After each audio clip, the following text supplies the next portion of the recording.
Hello everyone, this is Jyoti and welcome back to my channel. और आज हम Hindi pedagogy का एक नया टॉपिक पढ़ने वाले हैं। और वो नया टॉपिक क्या होगा? वो होगा हिंदी भाषा शिक्षण के सिद्धांत और भाषा शिक्षण के सूत्र। हम ऑलरेडी 3 से 4 टॉपिक कर चुके हैं हिंदी में, जो कि वीडियोस चैनल पे अपलोड हो गई हैं। अगर आपने उन्हें नहीं देखा है तो उसे जाके देख लीजिए। Hindi pedagogy, English pedagogy, EVS pedagogy की वीडियोस अपलोड हो चुकी हैं। बहुत जल्द मैथ्स पेडागोजी की मैं स्टार्ट करूंगी और ईवीएस पेडागोजी के कंटेंट की भी वीडियो बहुत जल्द आपको मिलने वाली है। और ये जो हिंदी पेडागोजी है, इसमें 3 से 4 टॉपिक और बचे हैं, जो कि नेक्स्ट 3-4 डेज में कंप्लीट हो जाने वाला है। यानी कि नेक्स्ट 3-4 डेज में आपका टोटल कंप्लीट 15 मार्क्स कंप्लीट हो जाएगा। पेडागोजी सेक्शन जो हिंदी पेडागोजी सेक्शन का जो 15 मार्क्स है वो पूरा कंप्लीट हो जाएगा।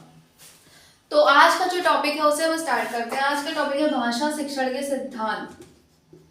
भाषा शिक्षण के सिद्धांत। भाषा शिक्षण के सिद्धांत। अब इसमें क्या है, इसमें कुछ ऐसे प्रिंसिपल्स होते हैं, कुछ ऐसे सिद्धांत होते हैं, 7 से 8 सिद्धांत, जिनका उपयोग हम करते हैं जब हम हिंदी पढ़ा रहे हैं। हिंदी शिक्षण के दौरान हमें, यानी कि हम कौन, एज अ टीचर शिक्षक को यूज करना चाहिए, उपयोग करना चाहिए जब वो हिंदी पढ़ा रहा है। इन सिद्धांतों का उपयोग क्यों करना चाहिए? इन सिद्धांतों का उपयोग इसलिए करना चाहिए क्योंकि कहीं ना कहीं इससे बच्चे का इंटरेस्ट बना रहे, वो मोटिवेटेड रहे और वो उसका जो इंटरेस्ट है, जो उसकी रुचि है, वो हिंदी भाषा की तरफ बनी रहे। और हमारे सिद्धांत भी यही है जो मैंने अभी कुछ बताया। तो स्टार्ट करते हैं। पहला सिद्धांत क्या होगा? पहला सिद्धांत होगा क्रियाशीलता का सिद्धांत। क्रियाशीलता का सिद्धांत यानी कि एक्टिविटी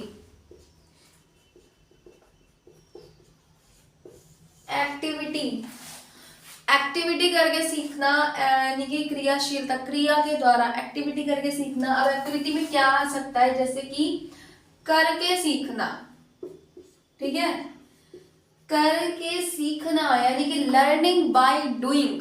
लर्निंग बाय डूइंग यानी कि हम सिखाते वक्त, पढ़ाते वक्त, टीचिंग के वक्त हैंड्स ऑन एक्टिविटीज का ज्यादा उपयोग करें। ठीक है, कुछ भी, कोई भी चीज अगर हम सिखा रहे हैं तो अगर बच्चा उसको कर रहा है, खुद से कर रहा है, तो कहीं ना कहीं वो उसके दिमाग में जल्दी बैठेगा और उसमें उसका इंटरेस्ट भी बना रहेगा।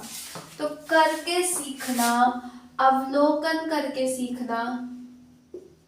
अवलोकन यानी कि ऑब्जर्व करना, अन्वेषण यानी कि खोज करना, अन्वेषण यानी कि खोज करना, खोज करते वक्त खोज करना, चीजों में उसका खोज करना। अब हम हिंदी ही पढ़ा रहे हैं, अगर हम अपर प्राइमरी की बात करें, प्राइमरी में तो नहीं कह सकते हैं, अपर प्राइमरी की बात करें तो हिंदी लिटरेचर में इतिहास आता है, ठीक है। अब उसमें हम कुछ ना कुछ ऐसी पुरानी किताबें या पुरानी इमारतें या ऐसे कुछ किले, ये सारी चीज़ों का हम उपयोग करते होंगे, कहीं ना कहीं उनके टॉपिक्स आते होंगे, तो उसको हमें दिखाना है बच्चों को, या विजिट पे ले जा सकते हैं। विजिट पे ले जाना एक बहुत अच्छा ऑप्शन होगा यहाँ पे, ठीक है, विजिट पे ले जा सकते हैं, ठीक है। और पोएम्स को चार्ट के थ्रू पढ़ाना, वीडियोस के थ्रू पढ़ाना, स्मार्ट क्लासेस होती हैं जो वीडियोस के थ्रू पढ़ाना, तो ये सारी चीजें इसमें आती हैं कि बच्चे का क्रियाशील होना जरूरी है, कि वो एक्टिव होना चाहिए। और वो एक्टिव कब होगा? जब हम कुछ हैंड्स ऑन एक्टिविटीज करवाएंगे, कुछ डिस्कवर करवाएंगे, कुछ डिफरेंट करवाएंगे, तब। नेक्स्ट है सेकंड, अभिप्रेरणा का सिद्धांत।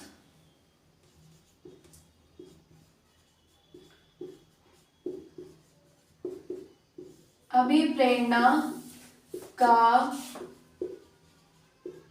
सिद्धांत यानी कि मोटिवेशन। बच्चे को हमें अभिप्रेरित करना है। क्या करना है? अभिप्रेरित करना है उसका अभिप्रेरित यानी कि मोटिवेटेड रहना बहुत जरूरी है। और वो मोटिवेटेड कैसे होगा?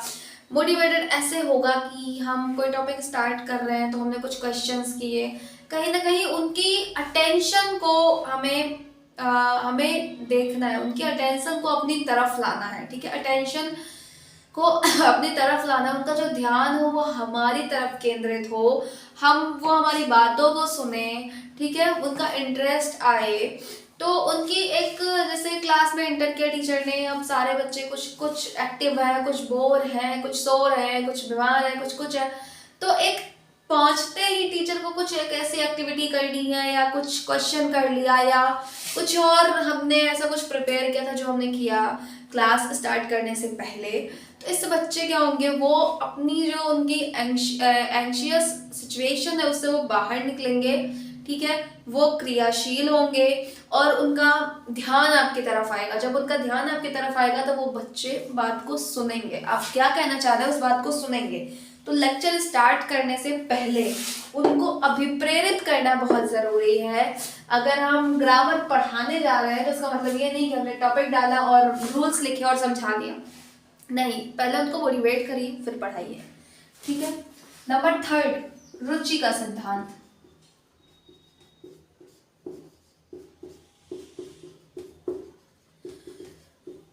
रुचि का सिद्धांत यानी कि बच्चे का इंटरेस्ट हमें जगाना है। अब वो इंटरेस्ट सेम जैसे हम उसे मोटिवेटेड करेंगे, जब वो मोटिवेट होगा, जब वो आपका ध्यान उसकी तरफ आकर्षित होगा तो कहीं ना कहीं उसका इंटरेस्ट अपने आप उसमें आएगा। जब हम कुछ अलग एक्टिविटी करवाएंगे, जब हम गेम्स करवाएंगे, जब हम डिस्कशन करवाएंगे, जब हम डिबेट करवाएंगे, ग्रुप डिस्कशन करवाएंगे, एक्टिविटी करवा रहे हैं, तो बच्चे का अपने आप इंटरेस्ट आएगा। एक लेक्चर वाला जो पुराना मेथड है उसका यूज नहीं करना, बल्कि नए नए मेथड्स का यूज करना है। उसके बाद आता है जीवन से जोड़ने का सिद्धांत। नंबर 4 है जीवन से जोड़ने का सिद्धांत। जीवन से जोड़ने का सिद्धांत, अब ये क्या है, यानी कि हमें जो हम टॉपिक पढ़ा रहे हैं, ठीक है, जो हम टॉपिक पढ़ा रहे हैं, कोई कहानी पढ़ा रहे हैं, कोई पोएम पढ़ा रहे हैं, ग्रामर का कोई टॉपिक पढ़ा रहे हैं, तो कहीं ना कहीं जो इसमें एग्जाम्पल है वो हम उनको जो उदाहरण हम दे रहे हैं वो उनकी रियल लाइफ से जोड़ कर पढ़ाएं, उनकी रियल लाइफ से हम कनेक्ट करते रहे। इससे क्या होगा, इससे उन्हें समझ में भी आएगा, उनका इंटरेस्ट भी उसमें आएगा और वो इजीली सीखेंगे। इजीली उन्हें जो हमारी टीचिंग है वो अच्छी होगी और वो इजीली सीखेंगे। तो हम जैसे उदाहरण जो ले रहे हैं वो हम उनकी रियल लाइफ से उठा सकते हैं, या उनसे उसमें हम जैसे मान लीजिए उसमें हम अगर नाम ले रहे हैं तो हम क्लास के बच्चों का नाम लेकर उदाहरण दे सकते हैं, ठीक है। ऐसे कई सारी टेक्निक्स का हम यूज कर सकते हैं। जीवन से जोड़ने का सिद्धांत, ठीक। नेक्स्ट है नंबर 5 जो कि है व्यक्तित्व विभिन्नता का सिद्धांत। व्यक्तित्व विभिन्नता का सिद्धांत यानी कि हर एक व्यक्ति विभिन्न होता है, अलग होता है, डिफरेंट होता है। हर दो जो आपकी क्लास में अगर 30 बच्चे पढ़ रहे हैं या 40 बच्चे पढ़ रहे हैं तो उन 40 के 40 बच्चे एक जैसे नहीं होंगे। वो 40 बच्चे 40 तरह के होंगे, उनके 40 अलग इंटरेस्ट होंगे, उनके 40 अलग क्षमताएं होंगी, उनकी कैपेसिटी होगी, अपनी एक क्षमता होगी, उनका अपना एक इंटरेस्ट होगा, उनका अपना एक स्टाइल होगा, उनका अपना एक तरीका होगा, उनकी अपनी एक स्पीड होगी। हर एक स्टूडेंट एक स्पीड से या एक मेथड के द्वारा नहीं सीख सकता है। इसीलिए कितने सारे सिद्धांत हैं और कितने सारे मेथड हैं, अलग अलग मेथड होते हैं, 15-20 मेथड है। उन 15-20 मेथड में हमें बच्चे की जो नीड है, उसकी जो ज़रूरत है, उसका जो अपना कैपेसिटी है, उसकी जो अपनी क्षमता है, उसके हिसाब से हमें अपने मेथड को चूज करना है और फिर पढ़ाना है, ठीक है। व्यक्तित्व विभिन्नता, कोई भी 2 बच्चे सेम नहीं होते हैं तो फिर हम एक सेम मेथड से 40 के 40 बच्चों को कैसे पढ़ा सकते हैं। 40 बच्चे अलग होते हैं तो हमें 40 मेथड का यूज करना है। 40 मेथड यानी कि 40 तरह के मेथड की हिंदी तुरंत कुछ याद नहीं आता मेथड का यूज करना है 40 तरह के उसके बाद आता है स्वाभाविकता का सिद्धांत। नंबर 6, स्वाभाविकता का सिद्धांत। स्वाभाविकता का सिद्धांत यानी कि एक नेचुरल ऑर्डर,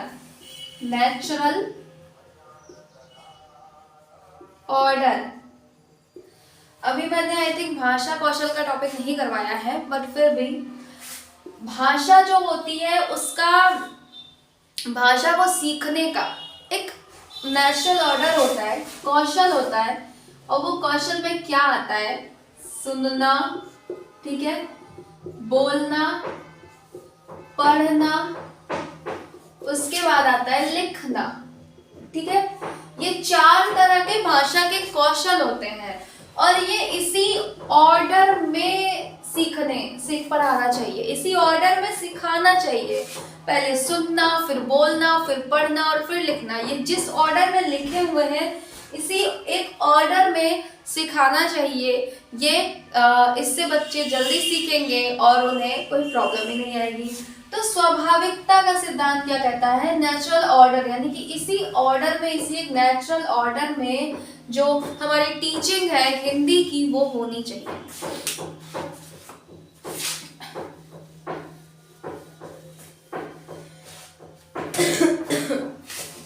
उसके बाद आवृत्ति का सिद्धांत।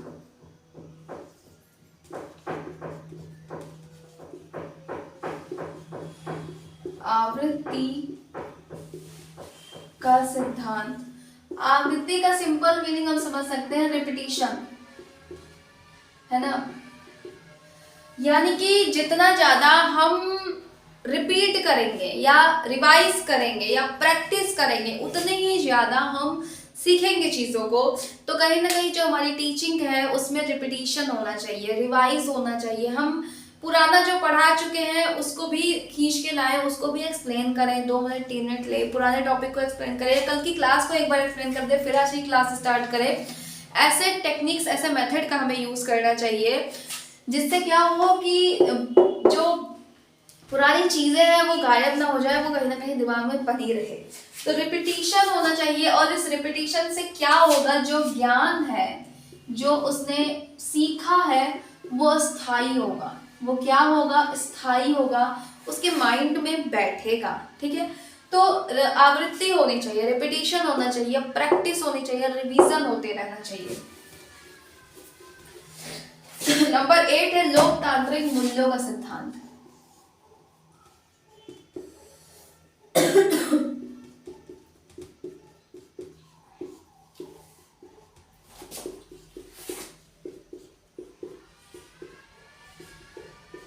लोकतांत्रिक मूल्यों का सिद्धांत यानी कि इसमें स्वतंत्रता का सिद्धांत होना चाहिए। स्वतंत्रता, किस चीज की स्वतंत्रता? खुद को एक्सप्रेस करने की स्वतंत्रता, सामने वाले बात को समझने की स्वतंत्रता, बोलने की स्वतंत्रता। ये सारी चीजें, ये सारे मूल्यों को हमें बच्चों को सिखाना चाहिए। ये सारे मूल्य हमारे डेली लाइफ में उपयोग होने चाहिए। तो ये कुछ भाषा शिक्षण के सिद्धांत है जो कि बहुत ही सिंपल है, इसमें कोई हार्ड एंड फास्ट रूल नहीं है, बहुत ही सिंपल है, बट फिर भी मैंने उसे एक्सप्लेन करने की कोशिश की है, वो आपको समझ में आया होगा। उसके बाद भाषा शिक्षण के कुछ सूत्र आते हैं जिनको पढ़ते हैं। सूत्र, भाषा शिक्षण के सूत्र, ठीक है। पहला सूत्र है, सूत्र यानी कि नियम, कुछ ऐसे सूत्र जिनका उपयोग हम कर सकते हैं जब हम हिंदी टीचिंग कर रहे हैं, हिंदी का शिक्षण कर रहे हैं। तो पहला होता है ज्ञात से अज्ञात की ओर।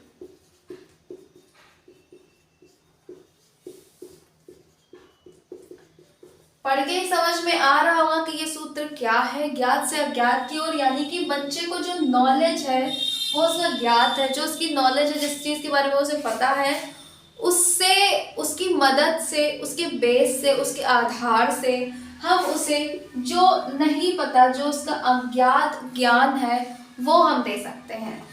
एक एग्जांपल ले सकते हैं कि जैसे बच्चे को संज्ञा के बारे में पता है, ठीक है, बच्चे को संज्ञा के बारे में अच्छे से पता है, तो इस संज्ञा की हेल्प लेकर, ठीक है, संज्ञा के कुछ एग्जाम्पल्स लेकर, कुछ उदाहरण लेकर हम उसे सर्वनाम पढ़ा सकते हैं, हम उसे सर्वनाम पढ़ा सकते हैं। ये संज्ञा उसका ज्ञात है और ये सर्वनाम उसका अज्ञात है। संज्ञा से हमने सर्वनाम को पढ़ाया, ज्ञात से अज्ञात की ओर एक नियम का हमने उपयोग किया, ठीक है। नंबर 2 है मूर्त से अमूर्त की ओर। मूर्त से अमूर्त की ओर। मूर्त से अमूर्त की ओर क्या होता है? मूर्त का मतलब ऐसी चीजें, मूर्त से मतलब होता है ऐसी चीजें जिन्हें हम अपनी 5 सेंसेस से क्या कर सकते हैं, फील कर सकते हैं। 5 सेंसेस जो हमारी 5 इंद्रियां हैं उनसे हम फील कर सकते हैं। जैसे कि ये एक डस्टर है तो इसको मैं टच कर सकती हूँ, इसको मैं देख सकती हूँ, ये मूर्त है, ये अपने आप में क्या है, मूर्त है, टेंजिबल है। और कोई एक ऐसी चीज जो यहाँ पे अवेलेबल नहीं है, जैसे कि मान लीजिए हमने कहा गुस्सा। अब गुस्सा कोई एक वस्तु नहीं है, ठीक है, कोई एक टेंजिबल थिंग नहीं है, कोई एक मूर्त चीज नहीं है इसे हम देख सके, बट गुस्सा एग्जिस्ट करता है, ठीक है। गुस्सा, प्यार, जेलसी, ये सारी चीजें एग्जिस्ट करती हैं, बट ये क्या है, ये अमूर्त है। ये क्या है, अमूर्त है। तो हमें टेंजिबल चीज के थ्रू, यानी कि मूर्त वस्तु के थ्रू हमें उसे अमूर्त का ज्ञान देना है, ठीक है। अब जैसे इसमें हम एक एग्जांपल समझ सकते हैं। मान लीजिए हमने कहा कि हमने बात किया, जैसे मान लिया जैसे हमने कहा कि एक फल होता है जैसे आम, ठीक है, ठीक। आम का रंग क्या होता है, इसका कलर क्या होता है, येलो, ठीक, इसका कलर होता है येलो। और हमने बच्चे से कहा कि एक ब्लैक मैंगो, एक ब्लैक मैंगो जो है वो ड्रॉ करके दिखाओ, ठीक है। हमने बच्चों से कहा एक ब्लैक मैंगो ड्रॉ करके दिखाओ, तो वो ब्लैक मैंगो तभी ड्रॉ कर सकते हैं जब उन्होंने मूर्त रूप से मैंगो देखा हो, मूर्त रूप से उन्होंने आम को देखा हो, तब वो आम की एक शेप ड्रॉ करके उसमें ब्लैक कलर भर सकते हैं, ठीक है। तो मूर्त क्या है, आम जो है वो हमारे लिए मूर्त है, और एक ब्लैक मैंगो उन्होंने ड्रॉ कर दिया जो कि एग्जिस्ट भी नहीं करता, वो क्या है, अमूर्त है, वो एब्स्ट्रैक्ट है। तो मूर्त से अमूर्त की ओर हमें जाना है। उसके बाद नेक्स्ट है थर्ड, सरल से कठिन की ओर। सरल से कठिन की ओर। सरल से कठिन की ओर यानी कि जैसे सरलता से कठिन की ओर जाना, जो सरल चीजें हैं जब हम पढ़ा रहे हैं तो जो उसमें सरल चीजें हैं उन्हें हमें पहले पढ़ा देना है, उसके बाद हमें कठिन चीजों को पढ़ाना है, उसके बाद हमें कठिन टॉपिक्स को पढ़ाना है। जैसे कि मान लीजिए हम वाक्य पढ़ा रहे हैं, ठीक है, हिंदी का एक टॉपिक है, वाक्य पढ़ा रहे हैं। वाक्य 3 प्रकार के होते हैं, सरल, संयुक्त और मिश्रित। वाक्य 3 प्रकार के होते हैं, सरल वाक्य, संयुक्त वाक्य और मिश्रित वाक्य। तो पहले हमें उसे सरल वाक्य पढ़ाना है, ठीक है, फिर उसे हमें संयुक्त, फिर मिश्रित पढ़ाना है, फिर हमें उसे मिश्रित वाक्य पढ़ाना है। अगर डायरेक्ट हम पहले ही हम मिश्रित वाक्य पढ़ा देंगे, लास्ट में सरल वाक्य पढ़ाएंगे, तो ये एक प्रॉपर वे नहीं है। पहले हमें उसे सरल वाक्य पढ़ाना है, फिर संयुक्त वाक्य पढ़ाना है, फिर मिश्रित वाक्य पढ़ाना है। इससे बच्चे को और इजीली समझ में आएगा। नेक्स्ट है नंबर 4, पूर्ण से अंश की ओर।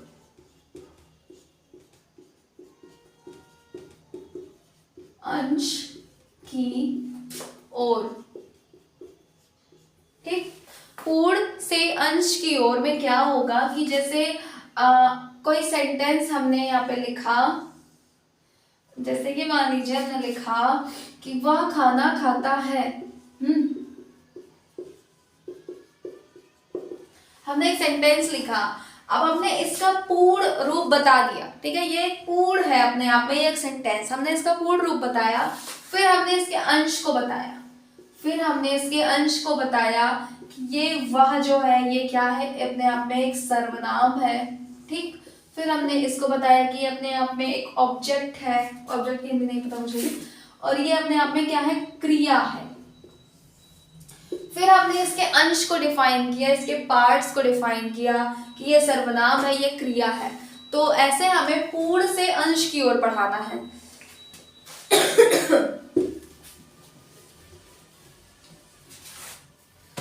नेक्स्ट है नंबर 5, विशिष्ट से सामान्य की ओर। विशिष्ट से सामान्य की ओर। अब इसमें क्या होगा, विशिष्ट यानी कि जो विशिष्ट चीजें हैं उन्हें हमें पहले बताना है और फिर सामान्य चीजों को बताना है। पहले विशिष्ट चीजों को बताना है और फिर सामान्य चीजों को बताना है। यानी कि हम कोई टॉपिक स्टार्ट कर रहे हैं तो उसमें जो विशिष्ट है उसे हमें पहले बताना है। अब हम यहाँ पे एक एग्जांपल ले सकते हैं कि जैसे कोई भी टॉपिक पढ़ा रहे हैं, इसमें क्या होता है कि इसमें हमें एग्जाम्पल टू रूल जाना है, या कह सकते हैं उदाहरण से नियम की तरफ। उदाहरण से नियम, ये भी एक सूत्र होता है। उदाहरण से नियम की ओर जाने पहले हमें एक उदाहरण देना है, फिर हमें नियम को बताना है। ग्रामर का कोई भी टॉपिक हम पढ़ा रहे हैं तो पहले हमें उदाहरण देना है और फिर हमें नियमों को बताना है। तो इससे इसमें क्या होगा कि उदाहरण जो होता है कोई भी उदाहरण, मैं अपनी इस क्लास में कोई एग्जाम्पल ले रही हूँ, वो अपने आप में एक विशिष्ट एग्जाम्पल होगा, वो एक विशिष्ट उदाहरण होगा, वो कोई और यूज नहीं कर रहा है। तो वो उदाहरण जो होगा वो अपने आप में विशिष्ट होता है, और जो नियम होता है वो सबके लिए सामान्य होता है, सबके लिए एक जैसा होता है। तो हमें उदाहरण से नियम की ओर जाना है, विशिष्ट से सामान्य की ओर जाना है।